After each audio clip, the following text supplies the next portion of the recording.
Hi, it's Sean, the Fluency Awesomeizer. Here's another video where I want to take a few minutes and help you decode big words, to read big words, and also give you some spelling tips to carry around up here and use when you need. Now, I've got 3 words I want to look at today. Let's get ready to read. I'm about to show you 3 words, and I want you to read them right out loud to whoever you're there with. All right? What's this word? How about this word? And this word. Okay, these 3 words are really similar. The top word is statutes. In the middle is status. And down below is statues. And we're going to take a look now. I want to animate for you the difference between these words because they're very easily confused, especially when you think of the word statues. You might have thought or read statues for one of the other words. All right, so before we do, I want you to put your mind on the fable, The Tortoise and the Hare. And the moral that we learned, the lesson we learned from that fable, slow and steady wins the race. Now, you don't have to be in a race, an actual race, to appreciate slow and steady. All right, there are a lot of races in life where you want to take things slow and steady. And one of them is when you're decoding big words. You can think of a big word as a race. It has a start and a finish, and you want to make it all the way through and to the finish line. Confident, bold, proud, right? Do a good job. And we learned that lesson from the tortoise. The tortoise might come on to the word statutes here. He's going to take his time. He might not read it correctly, but at least he's going to take his time and be patient. That's very important when you're decoding. If you read like the hare, though, you might zip through a big word like statutes, and that's where you can easily make a mistake, right? Being impatient like that equates to being careless. So you want to be like the tortoise, right? You want to take things slow and steady when you're decoding. So let's look at the confusion between the word statutes and a word the hare might read, statues. Okay? Statutes has the syllable stat, like statue does. It has a UES like statue does. But it also has an extra T towards the end. So my question is, how could the hare confuse statutes with statues? Watch the T. When you mark it, set, go. See that? It's very easy, and it's very common for young readers to leave a T out of a word, especially when it's at the end of a long word like statutes. Suddenly, if you do that, suddenly statutes looks like statues, okay? That is a matter of processing, how your brain processed statutes. So if you thought or read statues when reading the word statutes, your brain took the T out. Again, it's very common, so I wanted to illustrate that for you. Now, comparing the word status with statues. Status also has that first syllable stat. It has a US, not UES, but the US. So how might the hare confuse status with statues? Well, let's see. On your mark, get set, go. If the hare looks at that U and thinks of a long U sound, instead of the short U of stat us, why am I doing this? This is U in sign language. And the vowels like the letter U have a short and a long sound. The long sound's easy to remember. U, it's U. But the short U sound is, do this. This is the easy way to remember. The short U says, what's that short U sound? That's what it is. And status, you look, oops, status has a short U sound, stat us. If the hare runs along and turns it into a long U, suddenly you have statues again. So I wanted to compare status with statues because it's easily confused if you mix up the U sound. Statues. All right, now let's look at the root words, starting with statutes.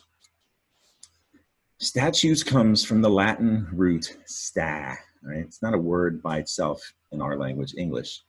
But in Latin, that beginning sta means to stand, right? You can see it in the word stand. And from sta, there's a Latin word statutum. Statutum in Latin means a law or a decree. And statutum over time became the old French word statute, statute, statute. And from statute in Old French, that's where we get the English word statute. Now you hear the word chew, or the sound chew when you say statute. So all you spellers out there, take a look. You need to know the French root of statute. It's not the word chew. You don't spell it with a CH, nor do you spell it with an EW. So anyway, statute becomes the plural noun statutes. And those are types of laws, all right? So the meaning has not changed over time. Statutes are laws, types of laws, like the speed limit is a type of law that you're familiar with. And that's the story of the word statutes. Now, the root of status is also sta, that old Latin root sta, meaning to stand. And status comes from sta. And status is a word that means one's position or standing, like your position in life. And to make sense of that, here are some types of statuses. You could be junior, senior, chief, boss, assistant, president, doctor, captain, admiral, coach even. Those are examples of statuses. And speaking of statuses, here's the singular noun status.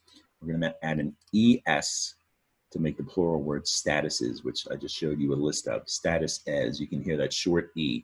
This is E in sign language. Short E makes like smell your breath.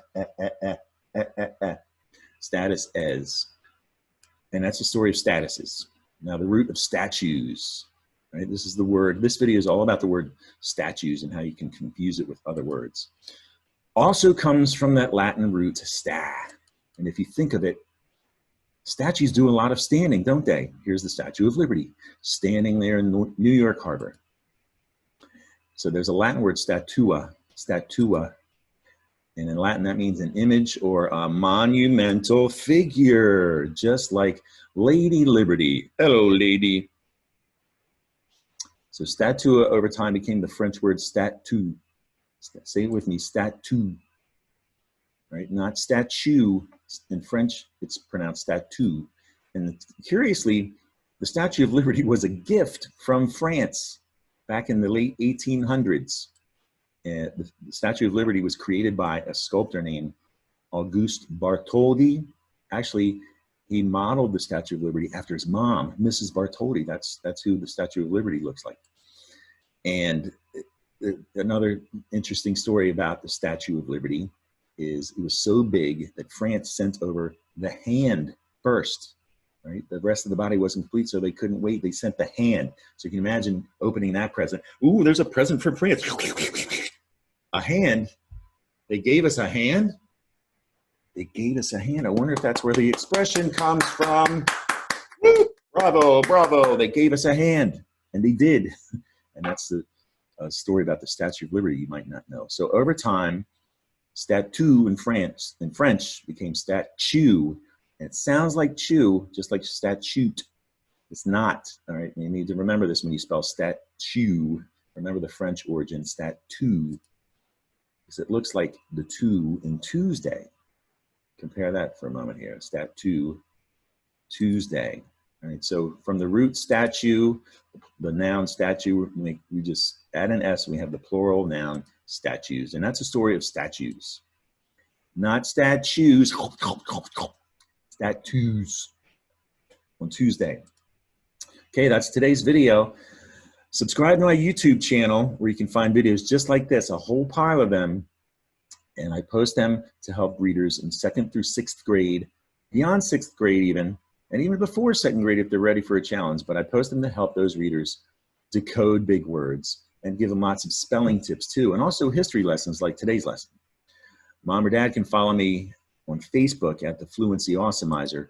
In my photos, I have over 200, probably close to 250 fluency exercises just like these to awesomize your fluency. All right, again, I hope you enjoyed this video. Come back and see me again soon here at the Fluency Awesomizer. Bye.